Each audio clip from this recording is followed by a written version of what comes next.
ఇది శిలాజిత్ అనేది ఆయుర్వేద ఔషధం. ఇది హిమాలయాల నుంచి తీసుకొస్తారు. ఇంకెక్కడ దొరకదు, హిమాలయాల్లోనే దొరుకుతుంది.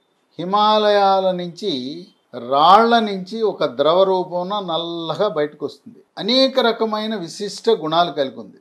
అన్నిట్లో కంటే ముఖ్యమైనది ఇది మగతనాన్ని పెంచుతుంది. కొంతమందికి మగవారికి టెస్టోస్టెరోన్ అనే మగ హార్మోన్ లోపిస్తుంది. శిలాజిత్తు మగ హార్మోన్ యొక్క ఉత్పత్తిని పెంచుతుంది. మగ హార్మోన్ ఉత్పత్తి ఎక్కడ జరుగుతుంది?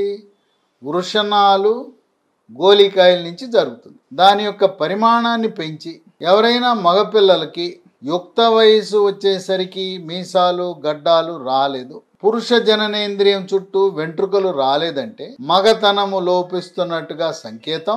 గొంతు స్వరం కూడా కీచు గొంతుకు ఆడవారి గొంతుకులా ఉంటుంది మగతనం లోపించి. ఆ విధంగా టెస్టోస్టెరోన్ అనే హార్మోన్ యొక్క పరిమాణాన్ని పెంచడంలో కీలక పాత్ర పోషిస్తుంది శిలాజిత్.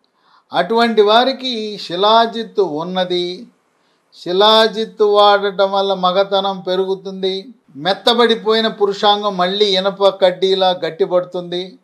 శీఘ్రస్ఖలనాన్ని నివారిస్తుందని తెలవటం అనేది ఒక శుభవార్తగా భావించవచ్చు. శిలాజిత్తుని ఉదయం 500 మిల్లీగ్రాములు, ఉదయం టిఫిన్ తర్వాత రాత్రి భోజనం 500 మిల్లీగ్రాము 2 సార్లు వాడాలి. శిలాజిత్ అనేది ఇది ఈ రసాయనం మందు పేరు. కేవలం మగతనమే కాకుండా కొంతమందికి వీర్య కణాల ఉత్పత్తి తక్కువ ఉంటుంది, సంఖ్య తక్కువ. అది కూడా టెస్టోస్టెరోన్ హార్మోన్ తక్కువగా ఉత్పత్తి అవటం వల్ల వీర్య కణాల సంఖ్య తక్కువ. వీర్య కణాలలో చలనం లోపిస్తుంది. వీర్యకణం యొక్క ఆకారము తల, మెడ, దేహము, తోక ఉంటుంది. ఇది ఏదైతే వీర్యకణాలు చలనం బాగుంటుందో నీళ్లలో ఈత కొట్టినట్టు వీర్యకణాలు కూడా ఈత కొట్టే గుణం ఉంటే తొందరగా పిల్లలు పుడతారు.